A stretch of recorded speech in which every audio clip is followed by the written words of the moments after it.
안녕하십니까. 부산대학교 한문학과에 있는 김승용입니다. 가능하면 핵심으로만 말씀을 드리고 가능하면 부산대에서 볼 수 있도록 노력을 해보겠습니다. 제가 말씀드릴 거는 여기 네 가지입니다. 보시대로 출제 방향, 기출문제 분석, 결과 분석, 논술적인 주요 사항입니다.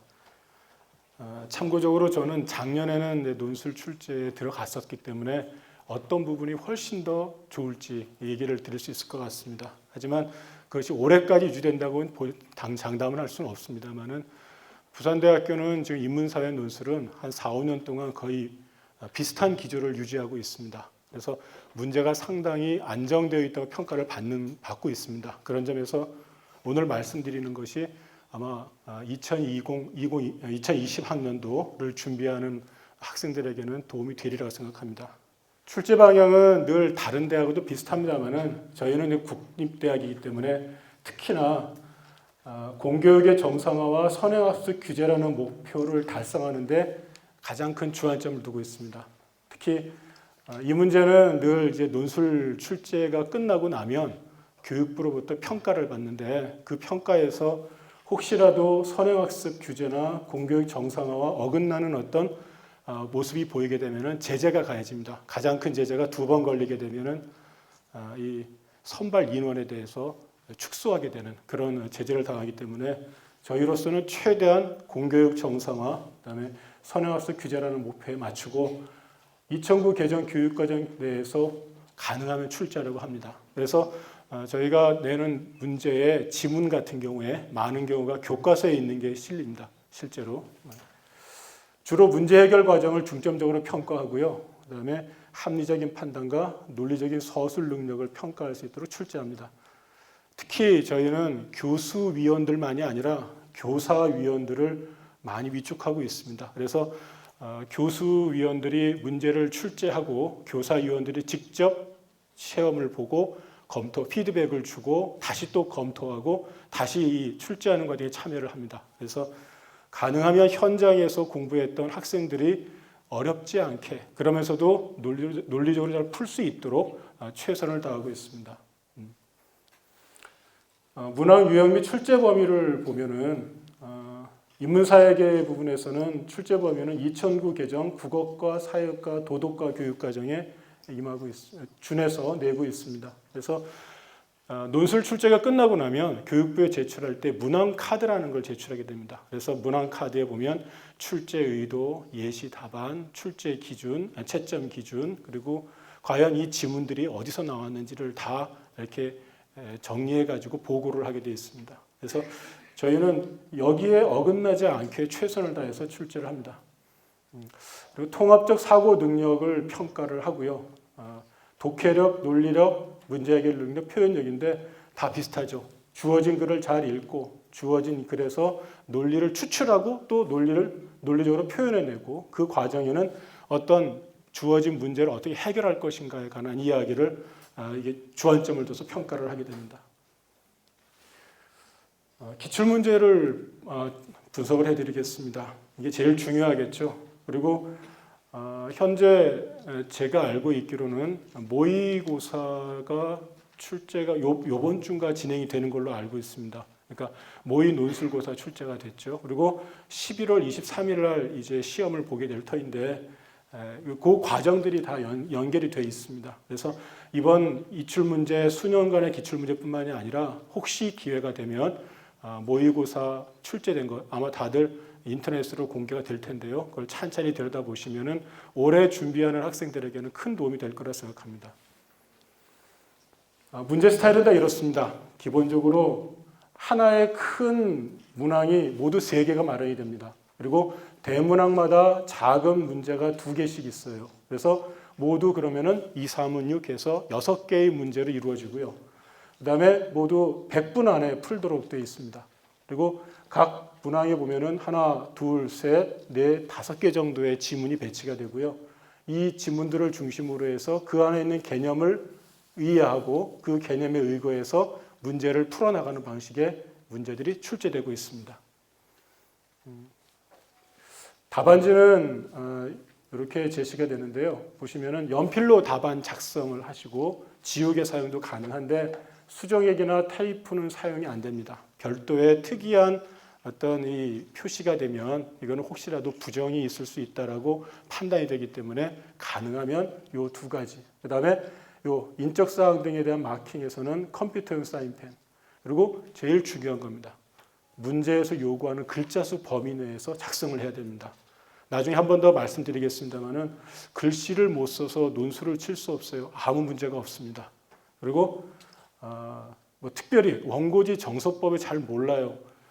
아주 많은 감점이 부여되지는 않습니다. 제일 많은 감점은 여기 자수를 일단 맞추지 못할 경우가 가장 크고 그 다음에 실제로 문제 해결 능력에서 주요한 키워드를 찾아냈는가 못 찾아냈는가 또 잘 서술했는가가 제일 중요합니다. 그래서 가능하면 저희들은 그 테크닉적으로의 어떤 이 배울 수 있는 그런 것보다는 실제 내용 속에서 어떻게 논리적으로 추출해가지고 표현해내는가에 대해서 더 주안점을 두고 있습니다. 작년 문제죠. 2019학년도 문제는 모두 크게 세 문제가 나왔습니다. 그 중에 첫 번째 문제는 프랜차이즈와 같은 이런 자영업에 관한 문제고요. 두 번째 문제는 지금도 현재 진행형이 남북한의 문제고요. 세 번째는 가짜 뉴스에 관한 문제였습니다. 부산대학교 그 인문사회 논술은 수년간의 경향을 간단히 요약을 하면 여러 가지 경향은 있겠지만은 좀 현실, 지금 여기에서 벌어지는 일들에 대해서 우리 수험생들이 얼만큼 주체적으로 사고하고 있는가, 적어도 관심은 있는가, 그리고 그 관심을 가지고서 조금이라도 이야기를 할 수 있는가, 그것에 대해서 우리는 주안점을 두고 있습니다. 그래서 어떤 분은 불만 섞인 분 말씀하신 분도 계세요. 어떤 분은 너무 사회적이다라는 분도 계십니다만은 부산대학이 키우는 인재상이 진리, 자유, 봉사입니다. 진리를 추구하고 그다음에 어떠한 권위에도 굴하지 않는 자유를 추구하고 그다음에 공공의 목적에 맞게 행동을 할 줄 아는 봉사하는 인간을 저희 학교의 인재상으로 꿈꾸고 있습니다. 그런 점에서 좀 사상 두각인 어떤 관념적인 얘기보다는 지금 여기에서 벌어지는 문제들에 대해서 조금 더 착목할 수 있는 그런 인재들을 저희들은 찾고 있습니다. 거기에 준해서 사실은 출제하는 겁니다. 일단 이 문제를 보시기 전에 아마 문제를 푸는 요령 아마 배우시면은 뭐부터 보라고 그러냐면 제시문부터 보라고 하지 않으세요? 그죠? 먼저 이거 먼저 볼게요. 그러면은 제시문 다가 있고 여기에 기업과 니은의 차이를 찾아 제시하라고 나오고요. 그 다음에 그에 의거해서 제시문 가와 나의 사례가 있는데 대비되는 요소를 설명하라고 그랬습니다. 보시면 200자 플러스 20자니까는 200자를 왔다 갔다 넘는데 아까 그 원고지에서 약간 색깔이 칠해져 있는 부분까지가 바로 20자 플러스 된 것까지입니다. 그러니까 하얀 데 부분이 다 200 플러스 20, 220자까지예요. 그러니까 하얀 데만 쓰면 되고 넘어서지 않도록 하면 되는 거죠. 이거는 차이를 제시하고 차이에 의거해서 사례를 찾아내는 작업입니다. 문제가 두 단계죠. 그 다음에 또 라와 마에 있는 것을 읽어서 활용을 하고 다에 있는 골목 상권 내 영세 자영업자의 상황을 사회적 심리적 측면, 두 가지 측면을 분석하라는 얘기죠. 그러니까 제시문에 나와 있는 문제를 하나하나 살펴보면 답안을 쓸 수 있는 키워드가 다 있고요. 힌트가 다 들어 있습니다. 그래서 그 부분을 주목을 해서 다시 문제를 한번 볼게요. 어떤 지문들이 선택됐는가를 보도록 하겠습니다.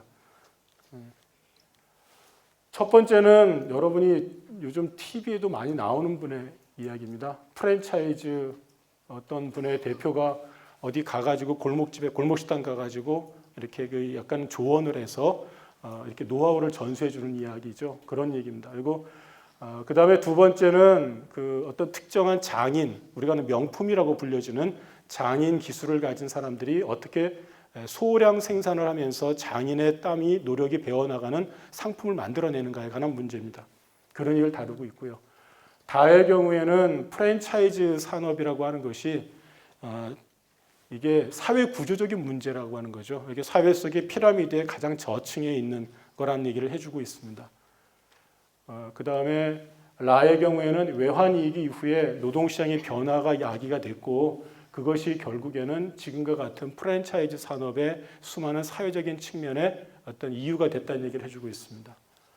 마의 경우에는 넛지라고 하는 일종의 경영학 이론인데 주의를 환기하거나 부드럽게 경고하는 행위. 그래서 남의 눈에 끌려가지고 어떤 일을 하는 것을 두고 이야기하는 이론이거든요. 그렇다면 여기는 심리적인 측면이고 그 다음에 앞에 거는 이것은 단순히 사회적인 측면이니까 대충 이제 앞에 뒤에 제시문에 의해서 다시 본문을 보면 어떤 식의 문제가 나올지를 짐작하실 수가 있습니다. 자, 여기에 대해서 이제 저희 출제 의도를 한번 말씀드릴게요. 아까 말씀드린 대로 지금 여기에서 벌어지고 있는 문제들에 대한 이야기죠. 제어와 서비스 생산을 통해서 경제 성장과 발전, 사회 안정에 기여하며 개인에게는 생계 유지 수단이고 또 교류의 장이 되는 노동을 중심으로 이것을 구성을 했습니다.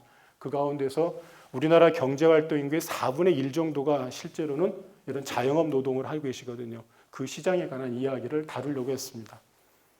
문제 1번을 보시면 프랜차이즈 사업 속성에 관한 글이고요. 첫 번째는. 두 번째는 자기 숙련을 짓는, 아까 제가 명품 생산하는 팀이라고 했죠. 그런 글이고, 세 번째는 숙련과 자본의 문제를 통해서 자영업자의 구조가 피라미드화되어 있다는 것.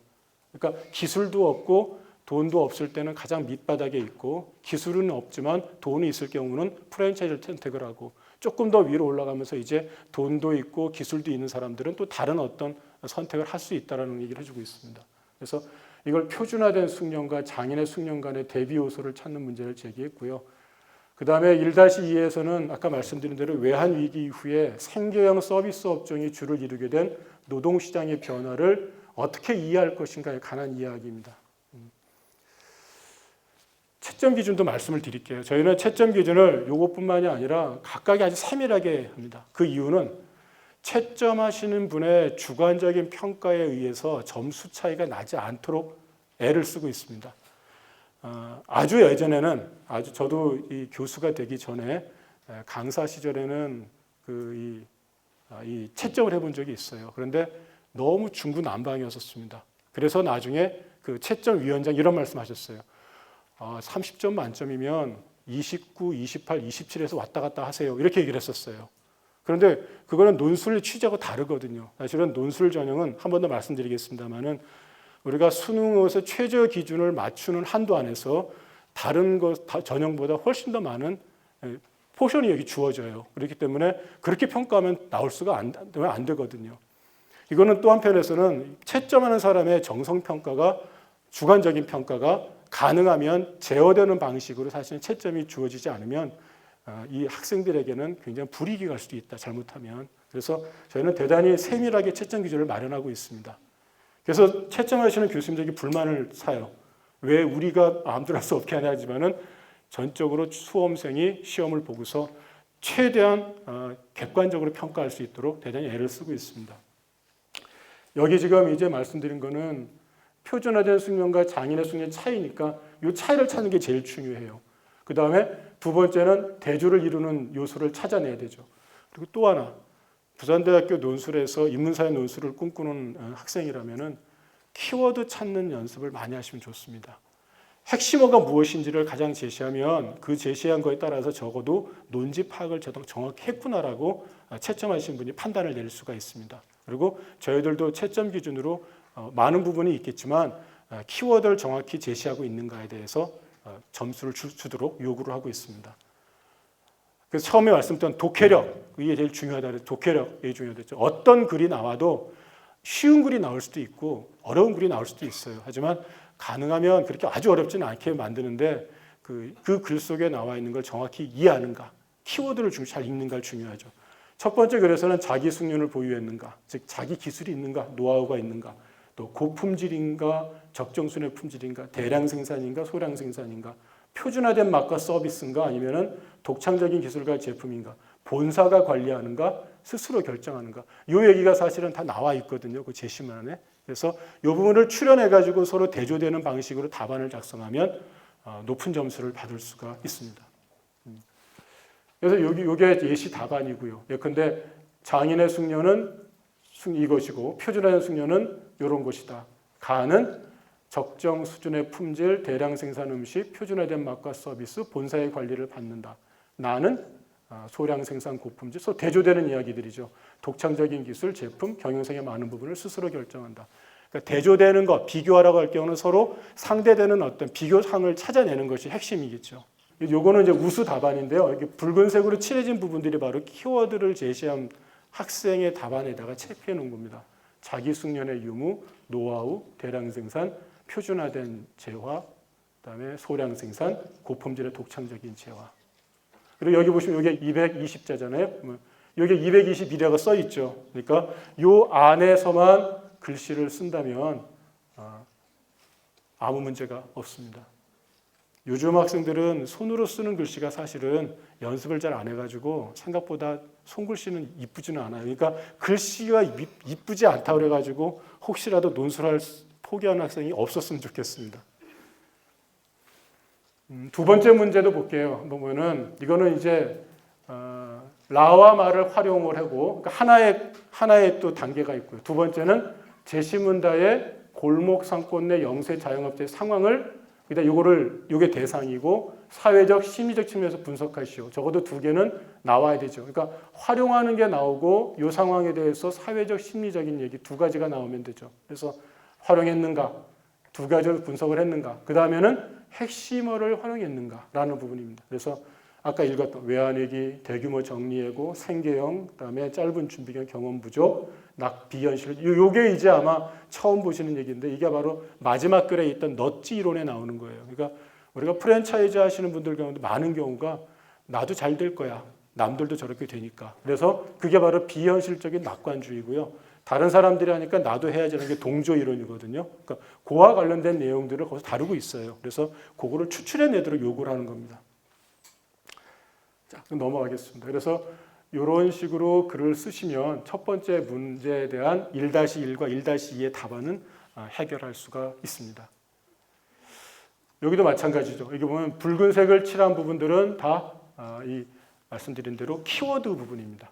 그 다음에 두 번째 문제를 볼게요. 두 번째 문제는 남북 문제인데 이게 공교롭게도 저희가 냈던 문제가 낸 이후로 한 상반기죠. 2019년도 들어와서 지금까지 계속 나오는 문제더라고요. 그래서 아까 얘기했던 프랜차이즈 문제도 그렇고요. 여기는 이제 남북한 문제인데 평화 문제거든요. 근데 지금도 다 진행되는 얘기죠. 이거는 먼저 제시문을 보도록 할게요. 이거는 첫 번째는 하나의 사진에 대한 이야기예요. 쿠르드 난민의 아이가 시신으로 발견된 것에 관한 이야기. 전쟁의 참상의 한 부분이죠. 두 번째는 남북이 대화를 해야 된다고 하는 거. 북핵 미사일 부분이라든가 비핵화, 한반도 비핵화를 통해서 평화를 구축해야 된다고 하는 거.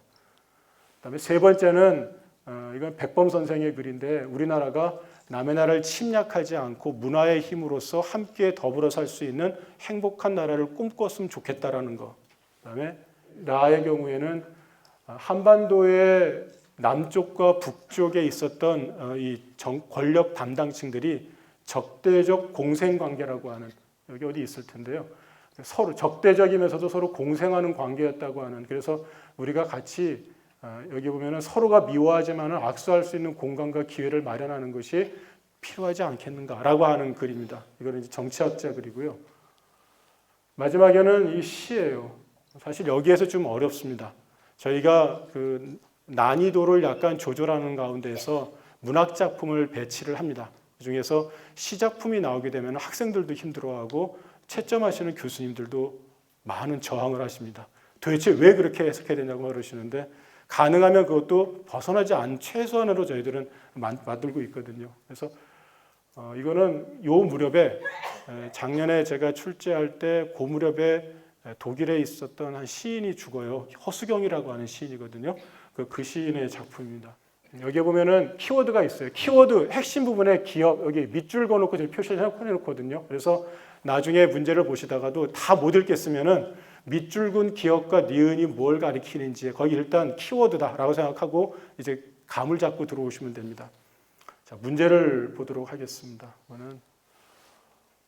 보면은 제시문 마가 마지막에는 시예요. 청동의 시간이 있는데 그것이 의미하는 바를 설명하고 제시문 가와 나와 라에서 찾아 서술하라고 했어요. 아까 감자의 시간도 나오거든요. 그러니까 허수경 시인의 그 시에서 감자의 시간은 생명의 시간이고요. 감자를 키우는 시간이고, 청동의 시간은 모든 아이들을 군인으로 만드는 폭력의 시간이에요. 그러니까 이거는 폭력이고 비폭력이고 생명이고 이것은 죽음의 시간인 거죠. 이렇게 대조되는 부분들을 주로 이렇게 배치를 합니다. 그리고 나서 요것의 의미를 설명한 다음에 가와 나와라. 아까 가에서는 뭐였죠? 쿠르드 난민의 어린아이 시신의 사진이었죠. 전쟁으로 인해서 전쟁의 고통이 아이에게 전가된 거죠. 그다음에 두 번째, 나의 경우는 바로 한반도 비핵화 문제인데 이건 언제든지 이 전쟁이 날 수 있는 위협이 있는 부분이잖아요. 누가 뭐 미사일을 쏜다든지 아니면은 갑자기 강경 발언한다든지 이런 것들이죠. 그 다음에 라의 경우에서도 적대적 공생관계를 통해 가지고 권력자들이 자신의 권력을 위해서 남이든 북이든 끊임없이 이렇게 서로를 충동하는 거, 그렇지 않기를 바라는 건데, 자, 그런 문제에 대해서 찾아 쓰라는 겁니다. 그러면은 무출제 의도를 보시면은 마의 청동의 시간이 의미하는 바를 이해하고, 재심은 가의 난민 문제, 북한의 핵과 미사일 문제, 라의 남과 북의 적대적 공생관계로 인해서 남북 관계가 악화되고 또 이런 것들을 각 연결해 서술할 수 있는가, 이거를 이제 잡으시면 되죠. 하나의 또 팁을 드리면요, 여기 200자 20자잖아요. 여기 300자 20자잖아요. 그럼 이렇게 생각하시면 돼요. 200자는 두 단계구나. 하나를 뭘 찾고 거기에 근거해서 또 다른 어떤 지문에서 뭘 찾는 거구나. 그다음에 300자 정도 되면은 적어도 3단계로 이렇게 꺾어져 있구나. 아시겠어요? 어떤 개념을 활용하는 데 있어서도 최소한 이건 조금 난이도가 있는 문제구나 생각하시면 됩니다. 그래서 이렇게 쉽게 풀리지? 그럼 약간 의심하시면 돼요. 한 단계 더 있다 생각하시면 돼요. 자, 2-2번의 경우는 감자의 시간이에요. 생명의 시간이라 했죠. 감자를 키우는 시간이거든요. 그래서 감자를 키우는 생명과 관련된 것과 관련된 시어들을 찾아야 돼요. 이게 좀 어려웠어요. 그다음에 이 시어를 통해서 또 추론되는 바가 또 뭐가 있어야 돼요. 그거를 나와 다와 라에서 찾아야 되는 거죠. 적어도 그러면은 하나를 찾고 나와 다라니까 4개 되잖아요. 그러면 적어도 4가지의 항목을 찾는 게 300자 안으로 일정한 수준으로 안배가 됩니다. 점수에 있어서. 감자의 시간을 사는데 필요한 시어들을 찾는 게 한 100자 정도 분량에다가 나다라에서 한 50자씩 대충 이렇게 맞추면은 분량도 나올 수가 있죠. 채점 기준은 아까 말씀드린 대로요. 항상 뭘 주의하시냐면 제시문을 찾아야 돼요. 제시문에 의미하는 바를 설명했는가, 찾았는가, 각각 찾았는가, 그리고 핵심 키워드를 찾았는가죠. 아까 읽어드린 것처럼 전쟁, 갈등, 난민, 뭐 적대적 공생, 남북한 대립, 적대와 인권, 뭐 남북한의 현실 이런 부분들. 그래서 요시다바는 이렇게 되고요. 자, 그 다음에 두 번째 문제도 마찬가지로 아까 생명의 시간이니까 거기 하는 게 뭐예요? 시일이 나와요. 땀, 물, 태양, 옥수수 이런 것들이 나오거든요. 이걸 파악을 해가지고 나다 라에서 각각 찾아 쓰라는 얘기죠. 그러니까 나에 보면은 대화를 하라는 얘기가 나왔었고요. 그 다음에 침략하지 않고 문화의 힘으로 서로 다가서라는 얘기죠. 지금 생각해 보면은 여기다가 방탄을 넣어놨으면 좋았을 것 같아요. 그러니까 이 방탄이 전 세계를 돌면서 하나로 뭔가 이렇게 화합을 시켜냈잖아요. 어떻게든 뭔가 만들 수 있을 것 같긴 한데, 자, 그 다음에 요거는 이제 핵심 내용과 연결해서 이런 걸 설명해냈는가라는 겁니다.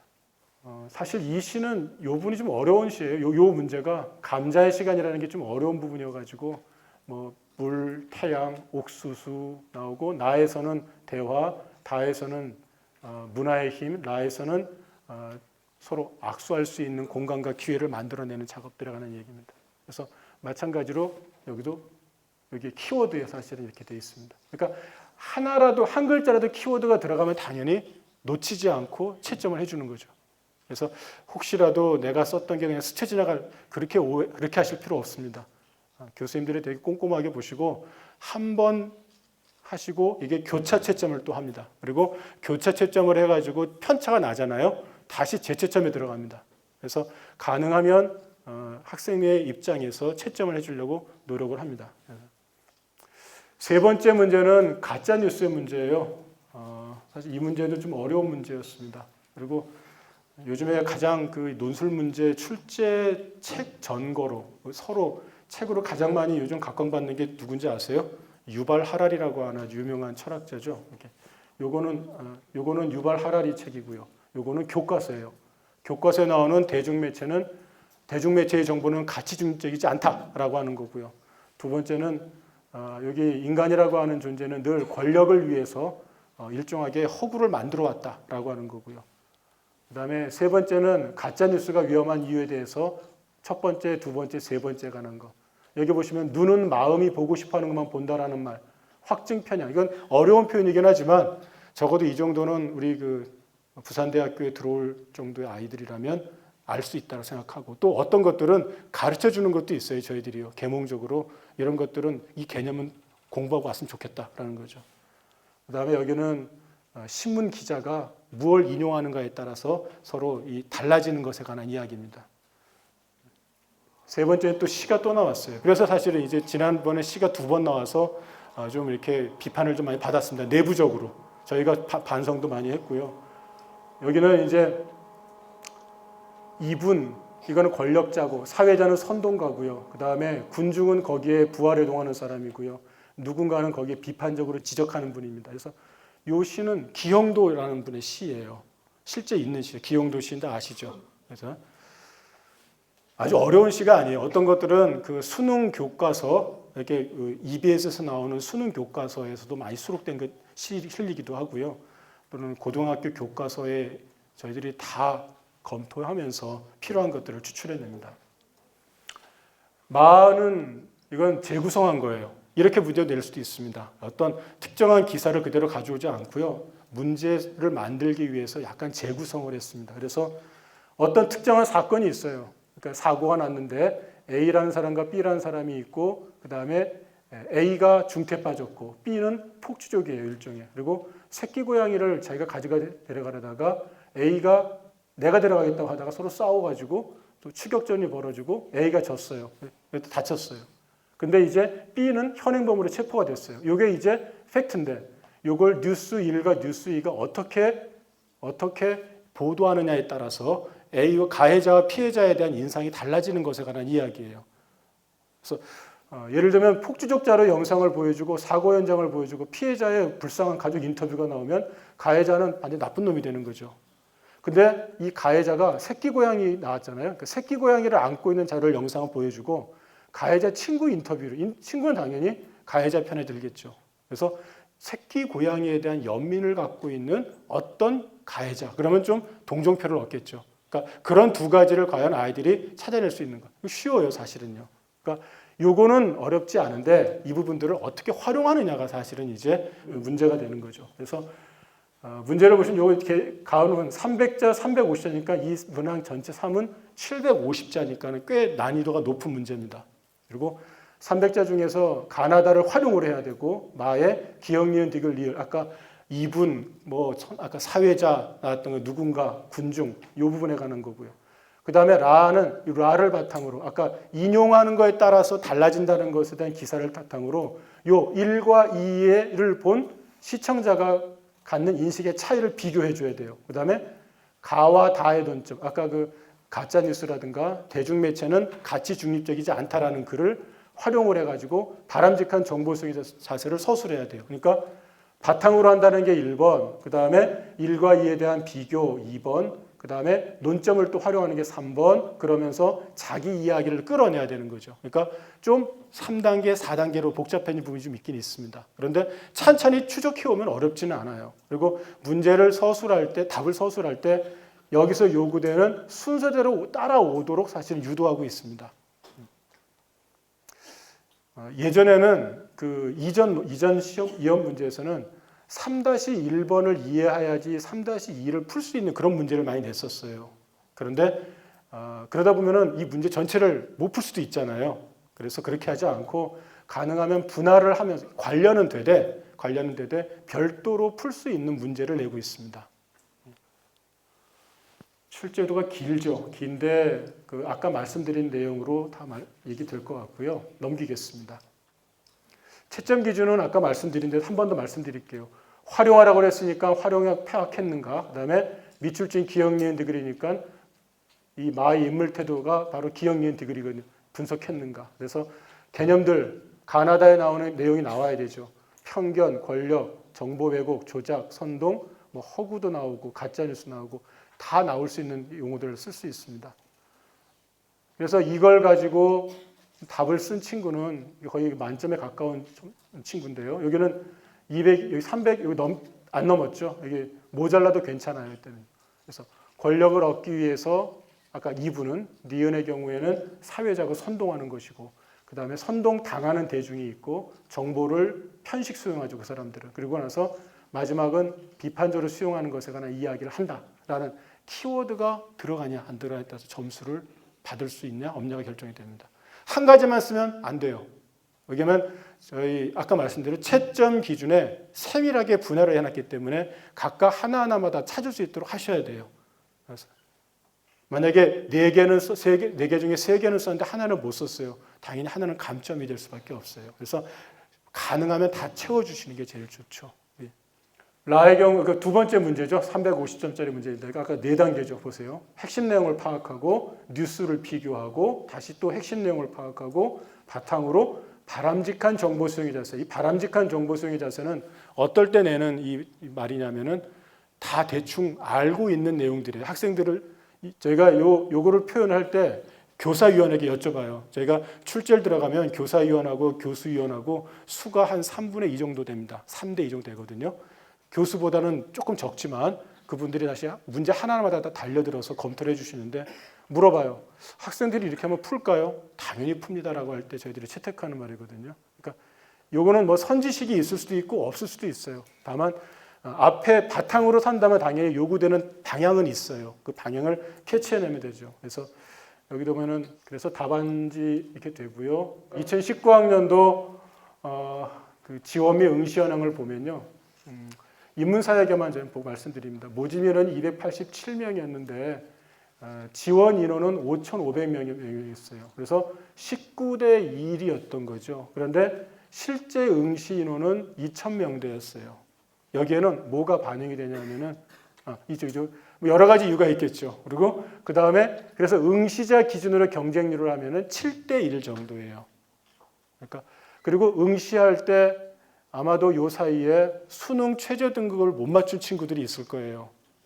또는 너무 잘 나와서 다른 데 갈 수도 있는 거고요. 본인이 선택에 의한 거지만. 그래서 제일 중요한 건 수능의 최저 등급을 맞추는 문제. 이게 제일 중요하겠죠. 그러면 얼마를 맞춰야 되는가? 이게 또 중요하죠. 보세요. 일단 여기 합격 현황을 보면 여기 중에서 최초 합격은 284명인데 최종은 277명이었고요. 그다음에 여기 수능 평균을 볼게요. 보시면은 일단 최종만 보자면은 277명이 최종 합격을 했는데 학생부 지정 교과 평균 등급은 4등급이고 수능으로 보면은 영어는 2등급쯤 되네요. 영어 제외한 거 3개 등급은 2.47등급쯤 됩니다. 그리고 논술 평균 성적은 76.32점이 나왔네요. 그러니까 아까 문제 가운데서 적어도 4분의 3 정도는 온전하게 쓰면 적어도 76점 이상은 나오지 않을까 싶습니다. 그래서 하나 정도 못 썼는데 나 틀린 것 같아요. 그러지 걱정하지 마세요. 또 다른 부분들이 있으니까는. 그다음 2020학년도 논술 전형을 말씀드리겠습니다. 이게 제일 중요하죠. 인문사회계 모집인은 281명입니다. 사실은 이제 정부 시책에 의해서 계속 논술 전형을 좀 줄여가는 추세인 겁니다. 그래서 여기에 논술 전형이 70%예요. 그리고 학생부는 30%입니다. 이건 무슨 얘기냐면은 학생부 성적이 조금 부족한 친구라면은 논술 전형에 승부를 걸어도 되지 않을까라는 생각을 합니다. 여기 보면은 시험 과목은 여기 인문사회계니까는 기본적으로 저희가 얘기할 때 아까 국어과, 사회과, 도덕과 이렇게 하는데요.